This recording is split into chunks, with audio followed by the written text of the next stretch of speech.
मोहम्मद अली नहीं, फिर से पीयूष बनना चाहता हूँ। ये कहानी है एक ऐसे नौजवान की जिसने प्यार की तलाश में खुद को कहीं खो दिया। नाम था पीयूष पवार, राजस्थान के टोंक का रहने वाला। लेकिन 4 साल पहले उसकी जिंदगी ने एक ऐसा मोड़ लिया कि नाम, पहचान, मजहब सब कुछ बदल कर रख दिया और वो बन गया मोहम्मद अली। अब वही मोहम्मद अली पुलिस की गिरफ्त में है और फूट फूट कर कह रहा है कि माँ मुझे फिर से हिंदू बना दो।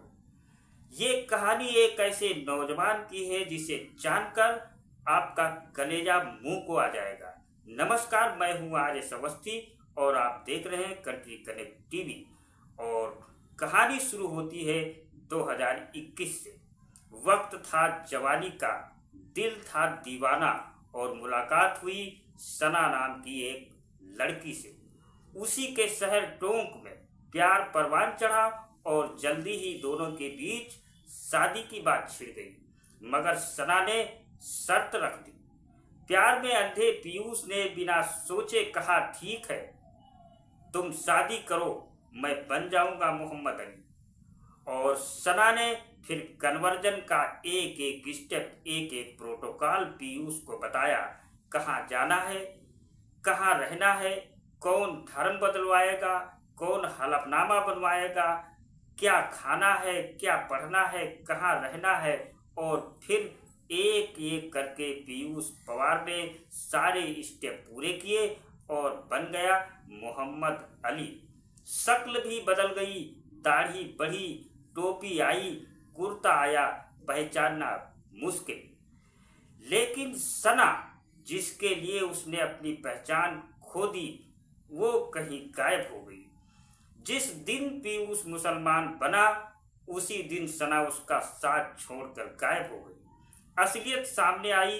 सना कोई आशिका नहीं थी, वो थी कन्वर्जन गैंग की एजेंट, जो प्यार का जाल बिछाकर हिंदू लड़कों को धर्म परिवर्तन के लिए मजबूर करती थी। सना तो आगे बढ़ गई, लेकिन मोहम्मद अली वहीं अटक कर रह गया, अपने पुराने नाम, रिश्तों और सपनों को पीछे छोड़कर। परिवार ने भी उससे रिश्ता तोड़ लिया, माँ बाप ने बात करना बंद कर दिया, समाज से बहिष्कार हो गया। वो अकेला था, नया मजहब, नई दुनिया, लेकिन दिल में एक खालीपन। गिरफ्तारी के बाद मोहम्मद अली ने पुलिस को बताया कि मुझे पीएफआई के नेताओं से मिलवाया गया। दिल्ली के कलीम सिद्दीकी से संपर्क हुआ, हलफनामा दिल्ली में बना और फिर मुझे भेजा गया बंगाल, आसनसोल, वर्धमान और कटवापाड़ा के मदरसों में। वहां उसका ब्रेन वॉश किया गया, उसे मिशन दिया गया और कुछ ही महीनों में एक साधारण युवक रेडिकल विचारधारा का हिस्सा बन गया। इसके बाद इंस्टाग्राम से आया एक नया जाल और इसके बाद आयशा नाम की एक लड़की आई जिंदगी में उसकी, गोवा की रहने वाली। इंस्टाग्राम पर बातचीत हुई, उसने धर्म परिवर्तन कराने के सर्टिफिकेट दिलवाए। 6 महीने में 25 से ज्यादा नाम बदले गए, पर मोहम्मद अली अब टूट चुका था। 1 साल पहले तक जो खुद मिशन का हिस्सा था, अब वही पूछताछ में कह रहा है कि मैं मोहम्मद अली नहीं बनना चाहता था, मैं तो सिर्फ सना से शादी करना चाहता था। लेकिन अब मैं अपनी माँ से मिलना चाहता हूँ और उनके गले लगकर खूब रोना चाहता हूँ। आगरा की पुलिस से पूछताछ में बड़ा खुलासा हुआ है। मोहम्मद अली ने बताया है कि कन्वर्जन गैंग का नेटवर्क पीएफआई और एसडीपीआई से जुड़ा हुआ है।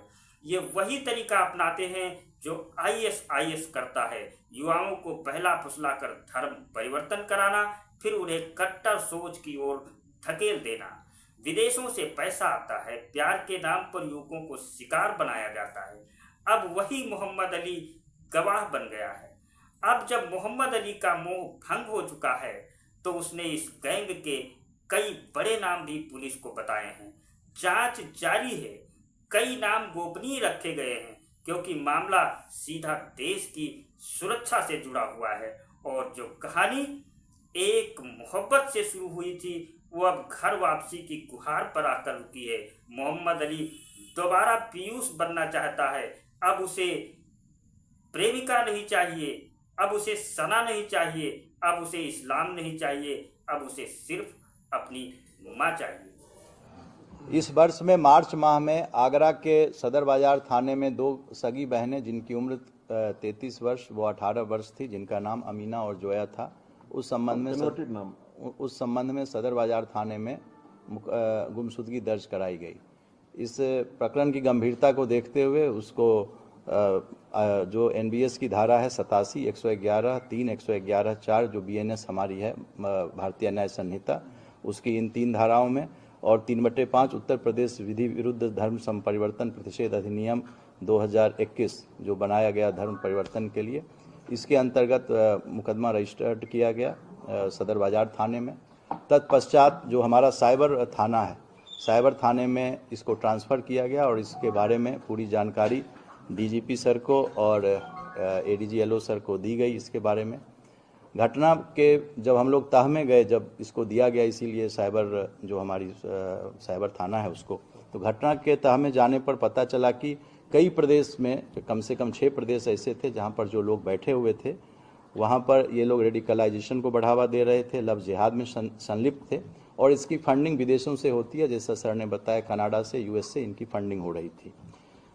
घटना की इसको गंभीरता को देखते हुए डीजीपी महोदय के निर्देश पर मेरे द्वारा स्वयं इसका पर्यवेक्षण किया गया और एडिशनल डीसीपी हमारे एक आईपीएस ऑफिसर्स थे, वो इसको डायरेक्ट उन्होंने देखना शुरू किया और प्रतिदिन इस पर हम लोगों ने काम करना शुरू किया। घटना के संबंध में साक्ष्य जुटाने के बाद जो प्रकाश में 7 अभियुक्त आए थे उनके खिलाफ हमारे जो न्यायालय है आगरा की न्यायालय से उनके खिलाफ एनबीडब्ल्यू वारंट लिया गया तथा बंगाल, गोवा, उत्तरांचल, उत्तराखंड, दिल्ली, राजस्थान और वह उत्तर प्रदेश में 11 जगह पर हमने अपनी टीम को भेजा, जिसमें 45 से 50 लोग हमारे थे जो कि इस रेड की टीम में गए थे।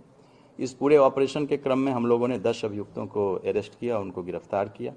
इस नेटवर्क में लव जिहाद का उपयोग कर तथा विदेश से प्राप्त धन से धर्म परिवर्तन व रेडिकलाइजेशन के हमारे पास सबूत और साक्ष्य मिले हैं और यह प्रणाली जो है वह आईएसआईएस का जो सिग्नेचर तरीका होता है, जो उसका प्रतिरूपण है, जो ये करते हैं, वो ठीक उसी तरह से इस चीज़ को किया गया है। गिरफ्तार अभियुक्त का पूरे नेटवर्क में सबकी अपनी अपनी अलग अलग भूमिका है।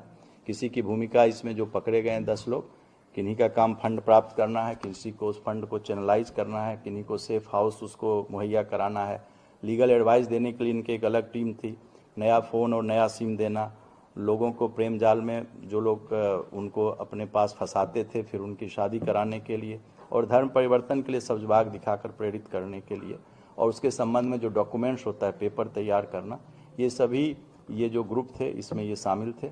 अभी विवेचना हमारी शुरुआती स्टेज में है और जो अभियुक्त हमारे आए हैं एनबीडब्ल्यू पर उनका हम लोग आगे पुलिस कस्टडी रिमांड लेंगे और विवेचना फिर आगे की जाएगी।